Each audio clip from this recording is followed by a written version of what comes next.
Zhao Fang और वो monk निकल जाते हैं साथ में उस वुल्फ को मारने के लिए और तभी हम देखते हैं कि ज़ाओ फैन और वो मॉन्क एक घने कोहरे जंगल में आ जाते हैं जहाँ पे चारों तरफ कोहरा होता है और उन्हें अपने आसपास का एरिया एकदम नहीं दिख रहा होता है और वो एरिया काफ़ी ज़्यादा खतरनाक होता है क्योंकि लिए वहाँ पे हम अपने बगल में खड़े हुए किसी भी लोग को नहीं देख पाते हैं, इतना ज़्यादा अंधेरा होता है और वहाँ पे वो दोनों ही लोग बहुत ज़्यादा डर रहे होते हैं और तभी ज़ाओ फैंग देखता है कि मॉन्क नहीं है वहाँ पे। इस वजह से ज़ाओ फैंग एकदम घबरा जाता है और अपने दाएं बाएं देखने लगता है और फिर ज़ाओ फैंग खुद की प्रोटेक्शन करने के लिए अपने आसपास शील्ड बना लेता है और शील्ड बना करके धीरे धीरे आगे बढ़ने की कोशिश करता है और तभी मॉन्क पीछे से आकर के उसके कंधे पे हाथ रख देता है। ये देख करके ज़ाओ फैंग डर जाता है और मॉन्क को खींच के एक पंच मारता है।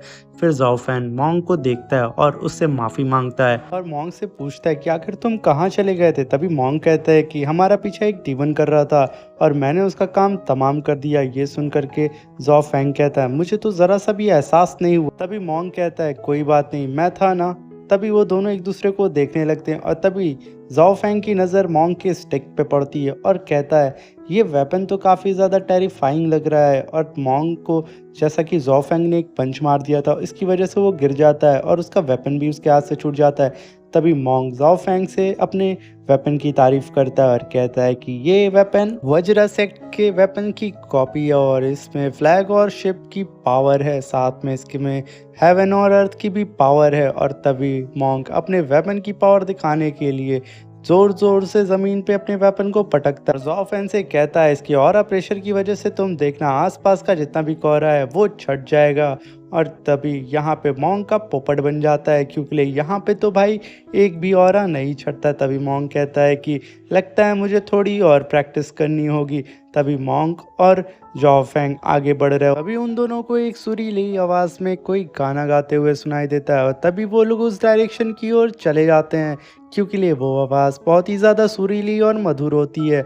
और तभी हम देख पाते हैं कि एक डीमन फॉक्स वेल के पास बैठ करके अपने फ्यूचर को देख रही होती है कि उसका फ्यूचर हस्बैंड कौन होगा। और तब ज़ाओ फैंग की नज़र उस डीमन पे पड़ जाती है और वो कहता है वो देखो वो डीमन बैठी हुई है। और तभी वो डीमन मुड़ करके देखती है और कहती है कि तुम लोग आखिर मेरा पीछा क्यों कर रहे हो। और तभी वो फिर से उस वेल में देखती है क्योंकि वो उस वेल में वो अपने लवर की एक शैडो को देखती है क्योंकि उस वेल में जो भी शख्स देखेगा उसको उसके लवर की एक झलक दिखाई देगी। और तभी वो डीमन फॉक्स आगे आती है और कहती है तुम लोगों को मुझसे क्या चाहिए।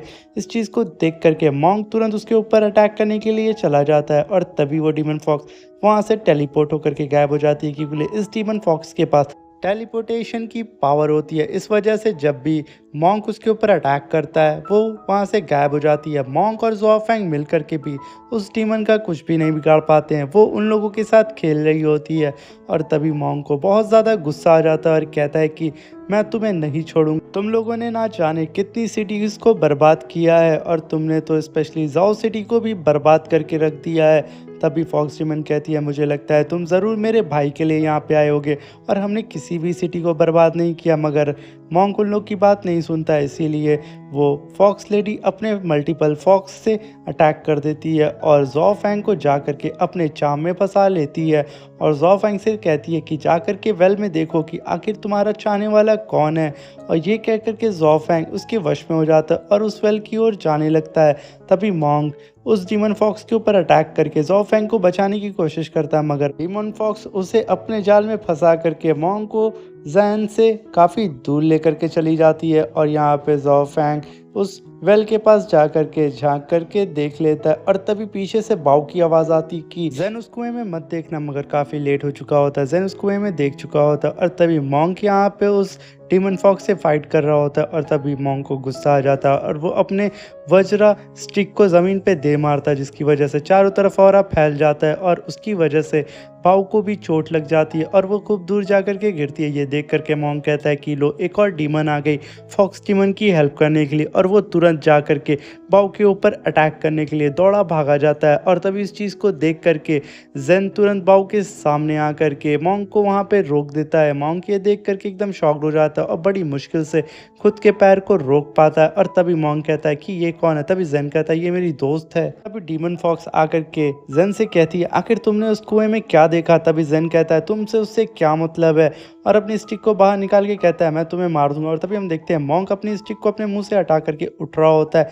तभी वो डीमन फॉक्स फिर से कहती है कि आखिर तुमने उस वेल में क्या देखा है, ज़रूर तुमने उस वेल में अपने फ्यूचर को देखा होगा, क्या मैं जान सकती हूँ। तभी जेन कहता है कि मैं नहीं बताना चाहता हूँ। तभी वो फॉक्स कहती है जो भी लिखा है वो हो करके रहेगा। और तभी उसके ऊपर अटैक हो जाता है, और ये अटैक कोई और नहीं फेंसिंग वैली के 2 डिसाइबल किए होते हैं। और ये डिसाइबल वही होते हैं जो कि से पहले जेन के साथ फाइट कर चुके होते हैं। और तभी वो डिसाइबल कहते हैं कि आज हम तुम्हें जान से मार देंगे। और इन दोनों डिसाइबल का नाम होता है लिनियली सॉन्ग और दूसरे का नाम होता है यंग होंग। और ये दोनों ब्रदर एंड सिस्टर होते हैं। और तभी वो दोनों कहते हैं कि तुम लोग यहीं पे रुको, इस डीमन फॉक्स का तो शिकार हम लोग करेंगे। और ये कह करके वो डीमन फॉक्स के पीछे भाग जाते हैं, क्योंकि डीमन फॉक्स वहाँ से भाग जाती है। और तभी ये चीज़ देख करके वो तीनों से भी रहा नहीं जाता है, और वो तीनों भी उस डीमन फॉक्स के पीछे जाने लगते हैं। और तभी हम देख पाते हैं फेंसिंग वैली के वो दोनों डिसाइबल फॉक्स से कहते हैं कि तुमने हमारे सेक्ट से जो एशियन फायर ट्रेजर चुराया है वो हमें वापस कर दो। मगर फॉक्स डीमन कहती है वो तुम भूल जाओ। और तभी उन लोगों के ऊपर एक स्लैश अटैक कर देती है, और ये स्लैश अटैक काफ़ी ज़्यादा पावरफुल होता है। और ये देख करके वो दोनों फेंसिंग वैली के डिसाइबल उसे बहुत मुश्किल से डॉज कर पाते हैं। और तभी वो डीमन फॉक्स देखती है कि ये लोग काफ़ी ज़्यादा पावरफुल हैं और वो इन दोनों को एक साथ नहीं हैंडल कर सकती है। इस वजह से वो इधर उधर भागने लगती है। अगर ये दोनों फेंसिंग वैली के डिसाइबल फॉक्स टीमन को एकदम नहीं छोड़ते, और वो आज कसम खा के आए होते कि आज हम उसे जान से मार देंगे। और तभी वो देखते हैं कि फॉक्स टीमन अपने गुफा में चली गई है। और ये देख करके वो दोनों ही उस गुफा में कूद जाते हैं बिना सोचे समझे। और तभी फॉक्स टीमन कहती है कि अच्छा हुआ तुम दोनों नीचे आ गए हो, और मैं यहीं पे तुम लोगों की कब्र खोद के रख दूंगी और तुम लोग यहीं पे दफन कफन हो जाओगे। और तभी इन दोनों के पीछे वो तीनों भी आ जाते हैं। और जेन कहता है कि यहाँ पे हमें जाना शायद ठीक नहीं होगा, मगर मोंग कहता है हमें यही मौका मिला और हमें चल के इन्हें ख़त्म कर देना चाहिए। तभी वो फॉक्स टीमन एक ड्रैगन को समन करती है जो कि उस केव का प्रोटेक्टर होता है, और वो आकर के तुरंत उन दोनों डिसाइबल के ऊपर अटैक कर देता है। और ऊपर से जेन और वो मोंग कहते हैं हमें कैसे भी करके नीचे जाके इन लोगों को प्रोटेक्ट करना होगा और इनकी मदद करनी होगी। तभी बाओ कहती है मैं भी तुम्हारे साथ चलूंगी, मगर जेन कहता है नहीं, नीचे बहुत खतरा होगा, तुम्हें नहीं जाना चाहिए। तभी मोंग आगे आकर के कहता है कि हमारे पास जितने ज़्यादा लोग होंगे, जितनी ज़्यादा मैन पावर होगी, हमें उतना ज़्यादा सपोर्ट मिलेगा, तो बेटर यही है कि तुम इसको भी साथ लेकर के चलो, और ये भी हमारे साथ डीमन के खिलाफ लड़ाई करेगी। और तभी बाओ बिना सोचे समझे नीचे कूद जाती है। इसको देख करके मोंग और जेन भी नीचे छलांग लगा देते हैं। और फिर नीचे जैसे ही आते हैं वो देखते हैं कि वो दोनों फेंसिंग वैली के डिसाइबल अभी भी उस ड्रैगन से फाइट कर रहे होते हैं, और यहाँ पे काफ़ी खतरनाक कॉम्बैट फाइट हो रही होती है। और साथ में वो चारों मिल करके जेन, मोंग और वो दोनों फेंसिंग वैली के डिसाइबल मिल करके उस ड्रैगन से फाइट कर रहे होते हैं। इन लोगों का साथ देने के लिए बाओ भी आ जाती है, और तभी जेन उस ड्रैगन को खींच करके अपनी स्टिक से एक स्टिक मारता है, जिसकी वजह से वो ड्रैगन वहीं पे गिर जाता है। और बाओ भी उस ड्रैगन के ऊपर एक स्लैश अटैक करती है, जिसकी वजह से वो ड्रैगन वहाँ ज़मीन पे चारों खाने चित हो जाता है। और तभी हम देखते हैं बाओ के पीछे से एक स्पाइडर अपीयर होता है, और तभी इस चीज़ को देख करके जेन तुरंत अपनी ही स्टिक उसके एक पैर में अपनी स्टिक गड़ा देता है और उसके सारे ब्लड को सक करने लगता है। तभी वो स्पाइडर और भी ज़्यादा गुस्सा आ जाता है, और यहाँ साथ में ड्रैगन भी उठ जाता है। और तभी वो ड्रैगन सीधे बाओ के ऊपर अटैक कर देती है। यहाँ पर जेन उस स्पाइडर से अभी भी फाइट कर रहा होता है, और ये स्पाइडर जेन को यूं ही जाने नहीं देता, और वो काफ़ी खतरनाक टक्कर दे रहा होता है जेन को। जेन काफ़ी ज़्यादा परेशान हो जाता है और वो चारों ओर से गिर जाता है। तभी वो स्पाइडर जेन को अपने एक हाथ से पकड़ करके गुफा की और गहराई में लेकर के चला जाता है, और जेन काफ़ी कोशिश करता है उसके उस हाथ से छूटने की, मगर वो छूट नहीं पाता। और तभी जेन देखता है कि वो नीचे जा करके उल्टा लटका हुआ, और वो स्पाइडर मुंह खोल करके उसे खाने वाला होता है। ये देख करके जेन तुरंत अपने बॉडी से ऑरा प्रेशर को रिलीज करता है और उस स्पाइडर के हाथ से बच जाता है, और तभी अपने स्टिक से उसके ऊपर अटैक करने लगता है। तभी वो स्पाइडर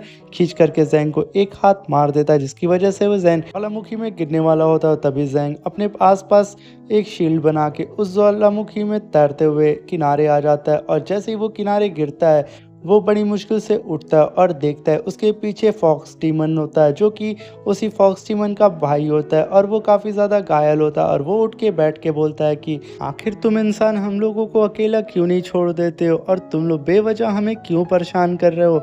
मगर जैन यहाँ पे उस फॉक्स डीमन की एक बात नहीं सुनता, बस उसे चुपचाप खड़ा होकर के देख रहा होता है। तभी फॉक्स डीमन फिर से वही चीज़ को रिपीट करता, मगर अभी भी फैंग उसे देख रहा होता है।